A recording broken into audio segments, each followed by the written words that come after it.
Okay, so we're next day. You can see that the dough has gotten very big. We're going to take this now, pull it out, and I am probably not going to use all of it. As you can see, we got quite a bit. So what I want to do is I'm going to take this into 6 sections. Because we don't want them that big. We don't want, it's about a baseball size. It's a little bit smaller. A little bit smaller than a baseball.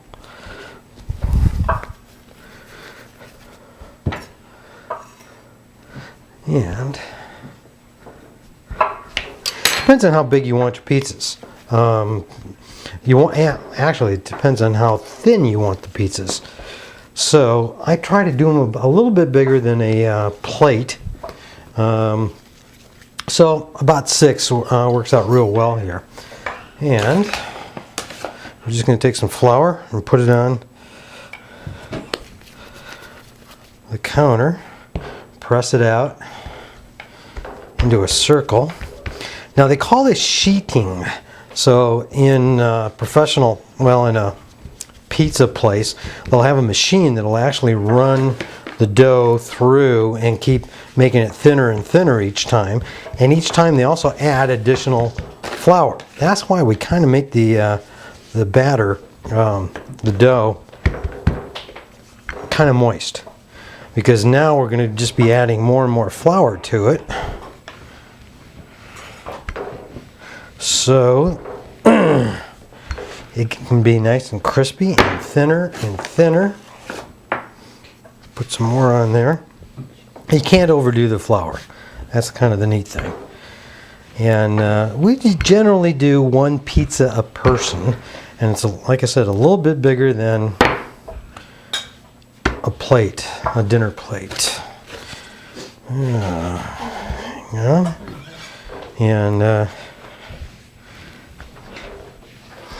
And it's real rubbery, the dough. So, you get it big and then it kind of stretches back. So you got to kind of make it a little bit bigger than what you think, because it's going to stretch back on you.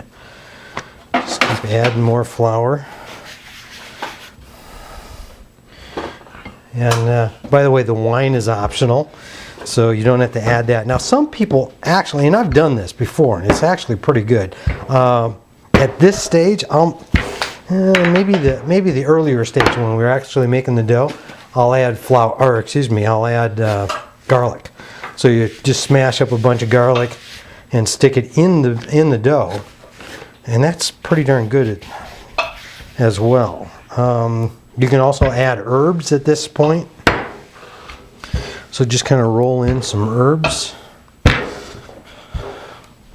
you can see it takes a little bit of work getting this far. Now here's another secret. Okay, you don't have to have one of these. You can use a fork. But what we're going to do is we're going to punch holes in the dough. And what that does is it keeps it from bubbling up. Sometimes when you put it on the grill, it'll just start bubbling, these big bubbles. And, it's just not going to get as crispy when you do that. So I have a cookie sheet here, and I'm just going to drag the dough on top. And you can see, that's pretty much it. Whoa! Nonetheless. So like I said, you can screw up quite a bit on this. That's about it for right now. We're going to get ready to go ahead and take it out to the grill. Okay, now it's time to get the grill rolling here. So we've got a nice good coals, nice and broad. All we're going to do is just kind of slide these over and throw it right on top. So that is kind of scary, at least it was for me the first time. Taking a look and seeing that, geez, isn't that dough just going to kind of fall through the grate? And it doesn't, surprisingly. I don't know why. But we're basically looking for it to kind of bubble up here. You'll see it's starting to bubble. And I'm going to give it another minute, second. So it really doesn't take much time at all to do this. I'm going to move it around just a little so it's bubbling all over. And you can see that. See those big bubbles? See that? That's why we roll it out with that thing that puts the holes in it. Or, like I said, you can use a fork. It doesn't take long. I'm probably doing it, I don't know, what, 30 seconds a side, maybe? Maybe. You know, and it works really, really well. I mean, it took me a long time to believe that you could just put this dough right on the grate and it not fall through. I mean, I started out with a pizza stone. Hey, if you got a pizza stone, get rid of it. I tried bricks. I tried a pizza stone on a brick. You know, none of that worked. But this works really, really nice. Now, some recipes call that you'll do one side and then bring it in and have that cooked side down, and then, oh no, excuse me, the cooked side up, side that's not been cooked down, and put all your stuff on it and then bring it back out. I just don't think that's going to work, to tell you the truth. I mean, obviously it does. Other people have tried it, but for me, you know, I wanted it crispy. I want it really crispy. So let's do the next one here. There you go. There you go. Not too bad, huh? So as you can see, let's go on and take a quick look over here. You can see that other one. That's doing just dandy. And this one here, just waiting for it to start bubbling. Doesn't take a whole lot of time. Hope you guys can see. Yeah, you can see that bubbling up, can't you? It is not ice. I'll tell you, this gets nice and crispy. Turn it around a little. By the way, these pizza peels, these things are major cool. Gosh, I got it off of Amazon for 13 bucks, maybe. You know, $13 for a pizza peel. Works really, really well. Okay, I think we got that just about enough. You know, the first few that I did, I burned the snot out of because, you know, I'm thinking you got to leave that on there a good 5 minutes to cook, so it's cooked all the way through. But that's just not the case. Doesn't need it much. Just barely a little bit brown is enough. So you can see the little steam coming out of there. Yeah. Puffing up really good. This is actually puffing up more than, oh, you know what I did? I forgot to put the holes in these, didn't I?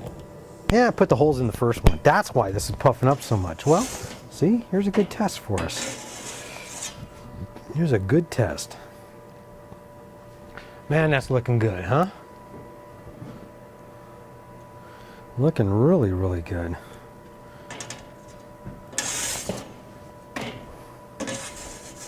You know, just kind of get it done enough, because we're going to come back with all the fixings on it, and we're actually going to smoke it. In fact, I'm going to stop this right now.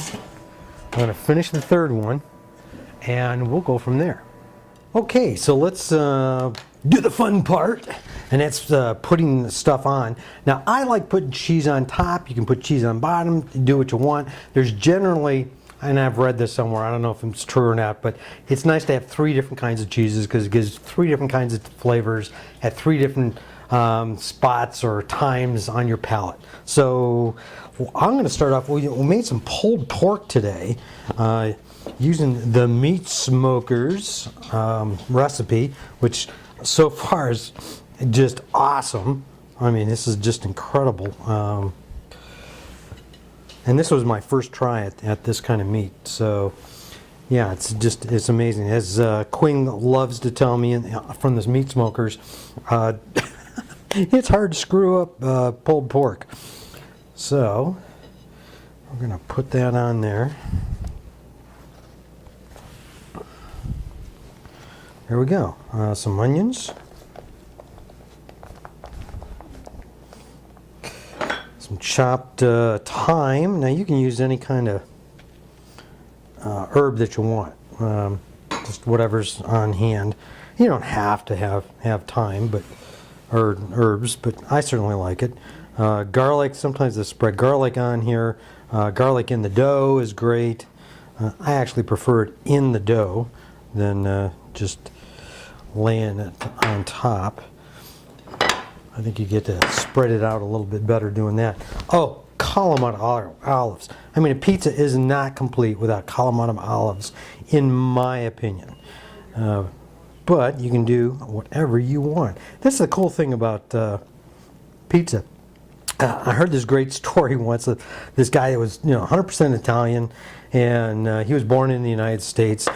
And he takes this trip back to Parsley, Italy, to visit his grandma, and he's there for a couple of weeks with grandma and whatnot. And he says, "When are we going to have pizza?"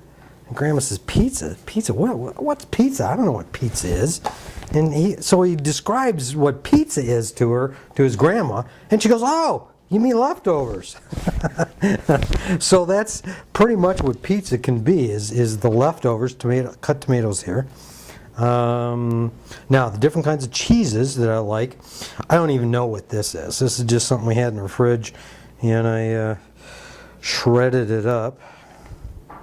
Now, the reason I like the cheese on top is that I want to keep the crust crispy. So if you put it on the bottom, I don't know if this is true or not, but it seems like the crust would get kind of wet. Next thing is goat cheese. Oh, I love this. My daughter goes crazy over goat cheese. So just a little bit of dabs of goat cheese here and there.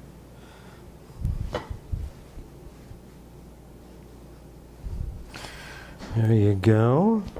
A little bit more. I mean, here's the cool thing about this is, and we do this, almost like a party. So people come in and they get to do whatever they want. Parmesan. Now, we get most of our stuff from Costco, so you can, pick and choose whatever you particularly want. Now,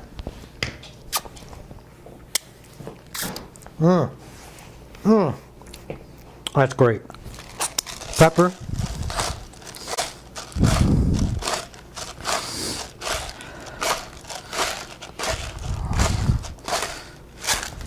And a little bit of salt. And we're done. Voila. So it's ready to go on the grill, and I'm going to show you how to do that next. Okay, now it's time for the grill. And we already got 2 on here. You can see that. So it's just right. And we're doing indirect heat. So we got all the coals pulled over to one side. Threw some apple wood on there to smoke the snot out of it. And you just slide these over, put them away from the coals.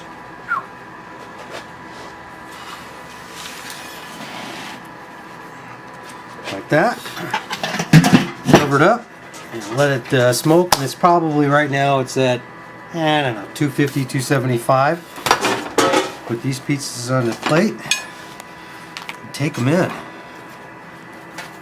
Looks good.